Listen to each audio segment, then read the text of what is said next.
Democrats are now in the same predicament that the Republicans were before Trump. In 2015. Yes, that level of weakness.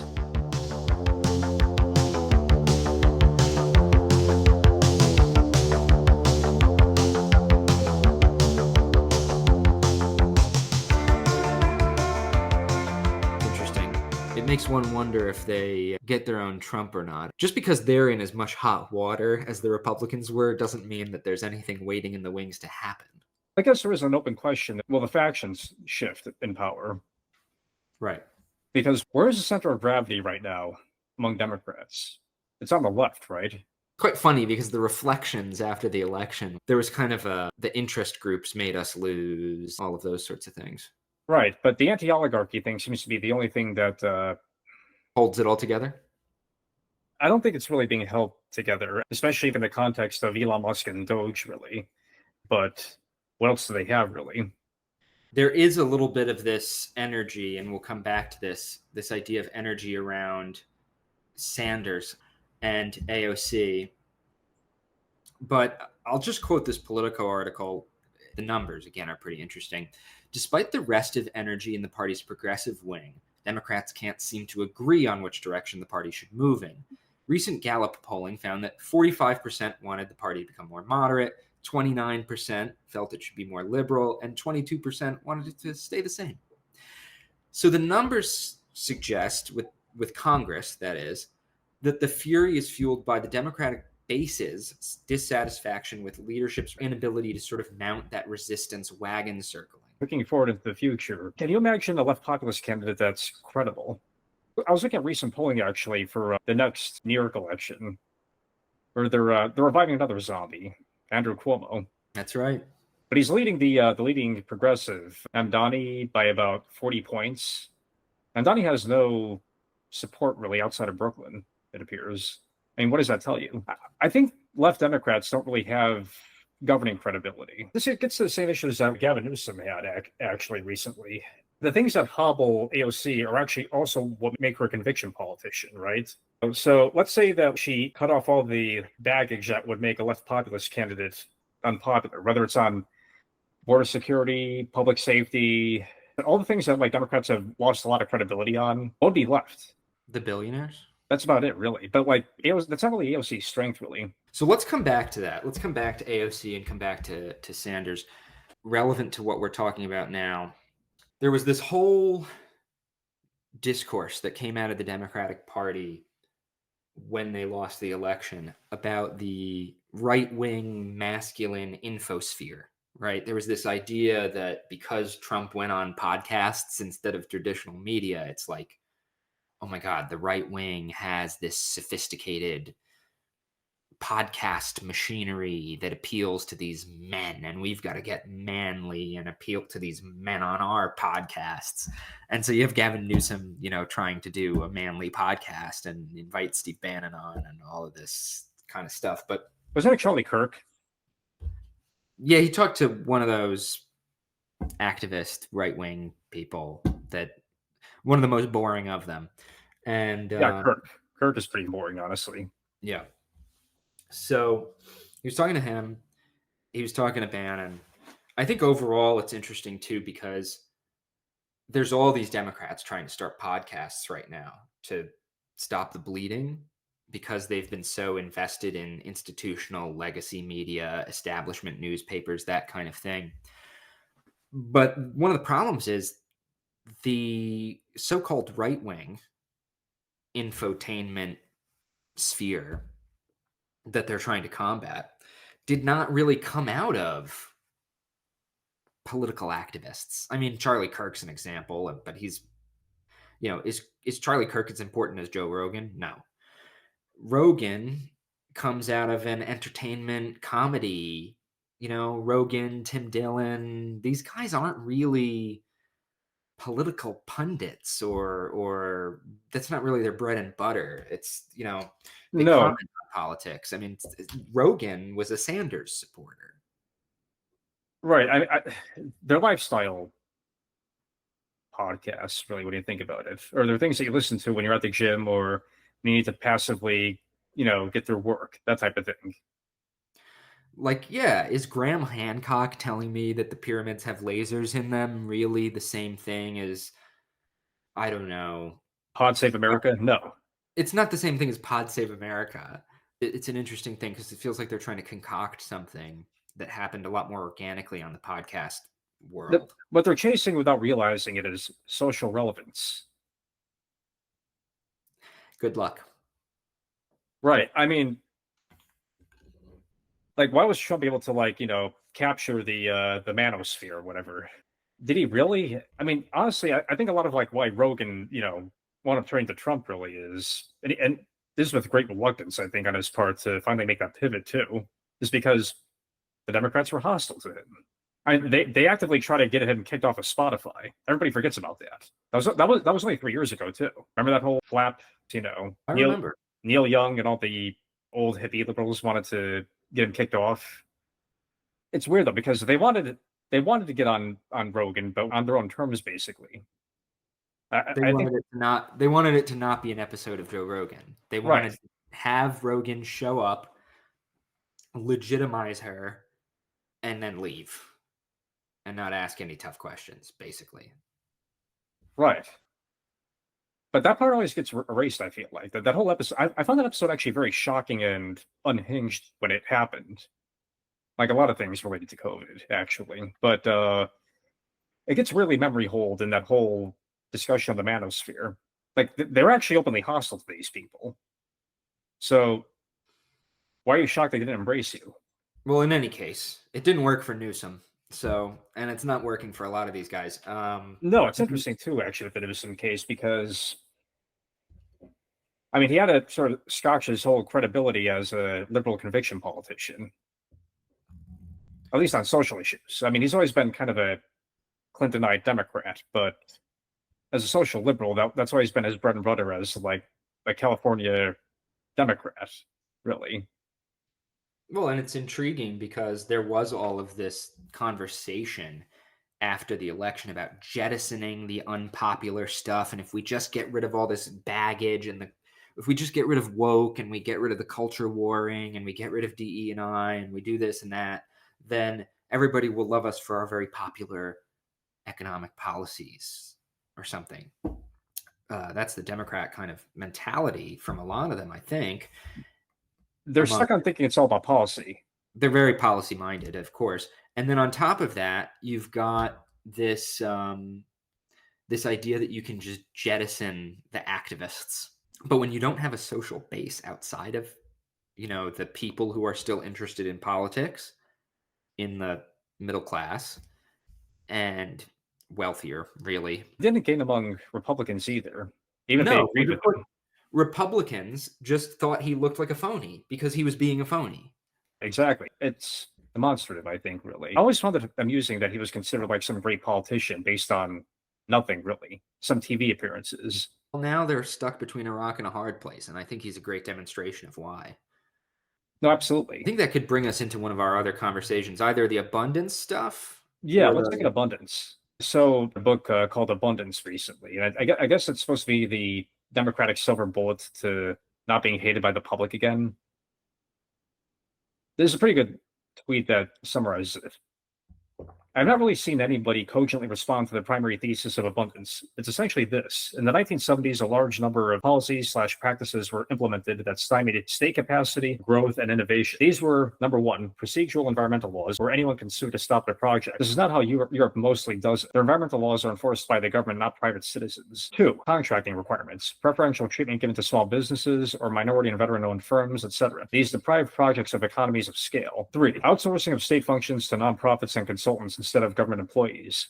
These actors are middlemen and have misaligned incentives. 4. Zoning changes, often driven by racial resentment, stunted housing development. 5. Occupational licensing and overly stringent healthcare regulations, often driven by rent seeking, have vastly inflated costs in many key industries. It does not advocate for slashing labor protections or deregulating Wall Street. It does not advocate for slashing welfare.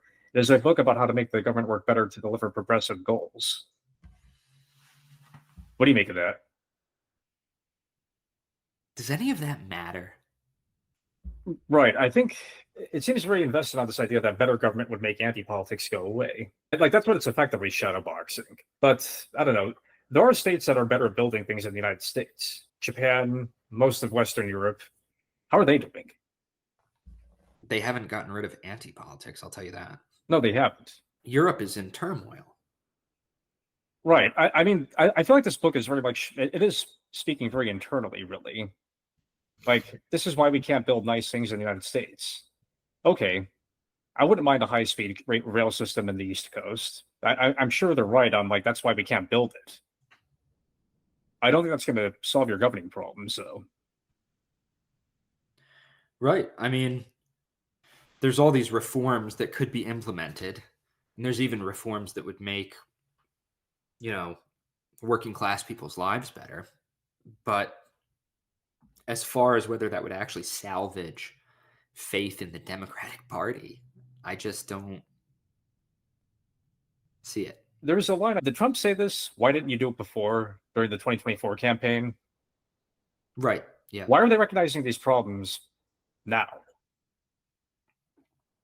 Right. I mean, there's a lot of talk of short-term memory in American politics, but I will say the public is very memorable in some ways, or the public is able to remember in some ways, because that consistent decline in faith in institutions, it builds over time. It's cumulative. And why is it cumulative? You have this continued decline of and breakdown of the political class that is not just understood by people in this moment-to-moment way.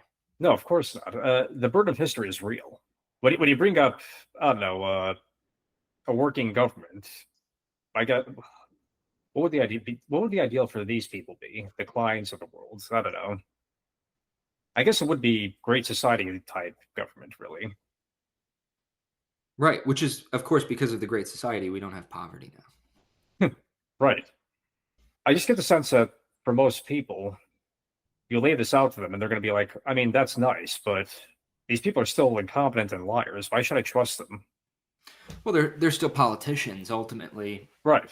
And I don't think people will trust change that they haven't done themselves. There you go. I wanted to get to that actually. It all sounds nice, but what does it do to empower them in their own lives? It's all policy. It's all political sphere stuff, right? So Yeah. you can actually, and I think this is a way a lot of people relate to politics and why Democrats maybe have this illusion that because their policies sometimes are more popular, that they can ride that to success. You have a preference maybe for what might happen in the political sphere. It's not the same thing as taking a real step forward to emancipate yourself or to administer your own life, to be, to feel like, and I don't just mean in an individualistic way, collectively, for people to feel like they have some control over their lives. Well, this kind of abstract representative policy making doesn't really do that. And so it doesn't get to the core of what's driving anti-political sentiment. Right. And if you were to see changes that were driven by people wanting to change their own lives and run their own lives, I don't think that would necessarily be good for the existing political class either. They would oppose it, actually. So I think this is actually a good segue into this Ben Rhodes article. Right. I mean, I actually consider Rhodes probably the smartest Democrat in some ways. And there are some interesting quotes in this. There's interesting stuff. It's not about bashing it as an article per se, but I think what we're talking about shows the limitations of it right away. And it shows the limitations of what Sanders and AOC are doing, even though maybe there is a chance for them to rise the left star in the party once again. But this article's titled, "There is a Way for Democrats to Stop Trump and Save America" by Ben Rhodes. I love the self-importance. Save America. So a lot of it goes through the typical lens of the strongman stuff around Trump. But to get to the meat of it, right? It starts by saying, okay, it sort of says that this oligarchy narrative is a start, but there's credibility problems. Now, this credibility problem thing is completely true. Quote, the party has a credibility gap rooted in its initial willingness to support Joe Biden's decision to run for re-election while warning that the stakes were existential. If this was the case, then why ignore the overwhelming majorities of Americans who believed he was too old to run and choose loyalty to a Washington stalwart over the country's appetite for drastic change? We're living through the reckoning of defending the status quo. So there's some truth in that. I mean, I wouldn't say the credibility gap is rooted in that. I think the credibility gap goes much further back, but it has intensified by their willingness to stand by Biden. But that being said, I mean, what else were they going to do, right? There's the Obama idea of having had a primary, for example, when Biden stepped down. Would have been a disaster, I think, honestly. I don't know what would have changed. I think the Democrats would have fled behind safety anyway. It's not like they had anybody else. And it's ultimately even why Biden got nominated, even though there were technically people running against him. Are they going to appoint Marianne Williamson to the presidency? No. It'd be more fun. Yeah, sure, but no, there wasn't. There was nothing within the Democratic Party to sort of act as a change candidate, really, because they chased anybody out that could have possibly, I don't know, worked around their contradictions, I guess. Really, they had their chance in some sense with Gabbard. I mean, there is a way that, and there was really no interest in that when she was running for president on the Democratic Party side. I mean, that was really, I'm not saying it would have been as effective and that there weren't things she had to work out, but they had their chance to have somebody who was trying to channel an anti-party sentiment. Right. They don't really want a left-wing Trump. They'll say they want it. I think it's more that they want to trick voters. I think that kind of leads us into the rest of this Rhodes article, actually.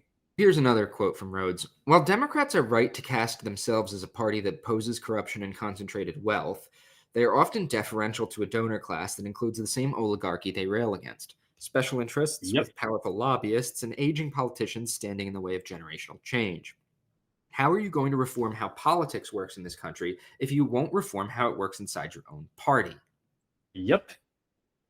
You can't build movements without breaking things. That entails risk. You will lose some donors, antagonize some interest groups, and even alienate some voters. But nothing could be riskier than our current course. And then this is interesting too. We don't need detailed new policy agendas from Democrats that they can't implement now and that most people will never read. We don't need politicians fanning out on podcasts about sports or culture or conspiracy theories where they'll make awkward guests. We need authenticity. We need to know that the party is willing to fight for the things that matter most to the people in this country and is unafraid to take on special interests that are destroying it. I mean, it's interesting too, because I think you noted that what he was talking about with Andy Kim kind of mirrored our discussion on Andy Kim. This is another thing in this Ben Rhodes article, though it actually makes me worried about what we were saying, right? But Rhodes identifies Andy Kim in a certain way. This is where I think he actually gets perceptive about Kim. Mr. Kim was credible because he wasn't a politician, and he didn't just take on Republicans. In 2023, when Senator Robert Menendez, a Democrat, was charged for taking bribes of gold bars to do favors for Egypt's dictator. That's great. Mr. Kim, gotta love New Jersey. I'm a Jersey boy. Mr. Kim announced that he would challenge him for the party's nomination. The party machine later threw its weight behind Tammy Murphy, the wife of the governor and a big Democratic Party donor. Running a guerrilla campaign, Mr. Kim not only won the primary, he sued to change a ballot system that favored Democratic machine politicians and went on to win the general election. New Jersey voters know Mr. Kim will fight for them because he was willing to take on his own party. Sound familiar? Mr. Trump's hostile takeover and occasional humiliation of the Republican Party proved to voters that he was unafraid to take on a corrupt establishment that looked out for itself. While Democrats are right to cast themselves, and that brings us back to a quote I already read, right? So Rhodes is identifying that you need to run against the party to prove to voters that you have any alignment with them, right?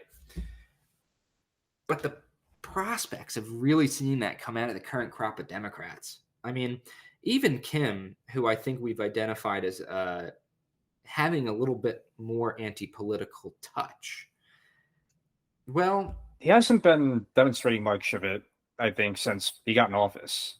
he's going after more low-hanging fruit than sacred cows so far. Yeah. It's easy to complain about US aid, as a Democrat.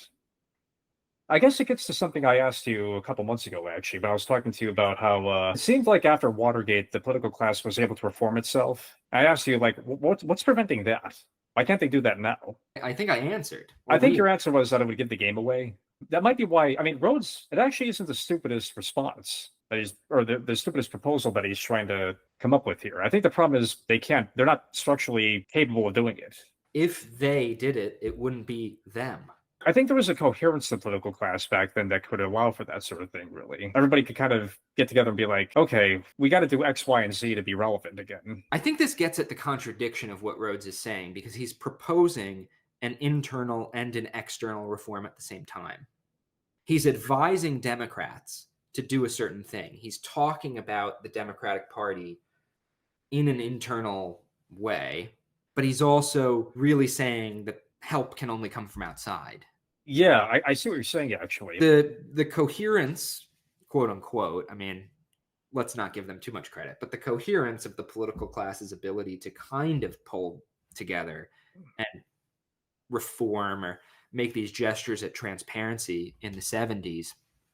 And we've talked about Carter's involvement in it that as well. And that even required a little bit of a hostile outside force, because while Carter was certainly friendlier to governance than a Trump, he did campaign on an anti-political theme and identify certain anti-political moods. I'd have to think about this, though, but I can imagine that because this happened right after the social ones of the 60s and 70s, that probably meant something in terms of we actually have to do something now. You have this Rhodes article asking, what are we going to do? We should do this. Hostile takeover of the Democratic Party. It's so funny to advise a hostile takeover of your own party. Yeah, right. That's the weird part about it, really. It's basically saying that the Democrats have to commit institutionally to survive. To live, we must die. What? They don't have anybody waiting in the wings, as far as we can tell. I think ideally what they would want is a cat's paw to play anti-politics for a campaign. Then not change much when they actually got in. I'm sure they would love a celebrity that could do something like that for them. But I don't think voters are stupid. I don't think you could pull that off, really. Not anymore, anyway. I think that era of, I don't know, politicians playing anti-politics is over. The way Reagan did, at least. The way Reagan did, yeah. I think you'll see in Europe, you're going to see a bunch of it in sort of populist forms. Sanders and AOC, they're stuck because they're doing this oligarchy populism pitch, but they still feel like internal figures to the Democratic Party. It's because it's a last-ditch effort to save the Democrats at this point. Now, if Sanders had made a peep against Biden over the last 4 years, maybe he'd have some credibility right now. They actually were backing into him at the last minute. Do you remember that? After Biden his pants after the debate, and they were kind of running into like run interference to support Biden, I think as a way of having some kind of influence over the administration or the campaign, such as it still was at that point. Do you remember this? Right. There was actually, from the Sanders AOC types, there was defense of Biden, even when a lot of the party was ready to get rid of him. What does that tell you?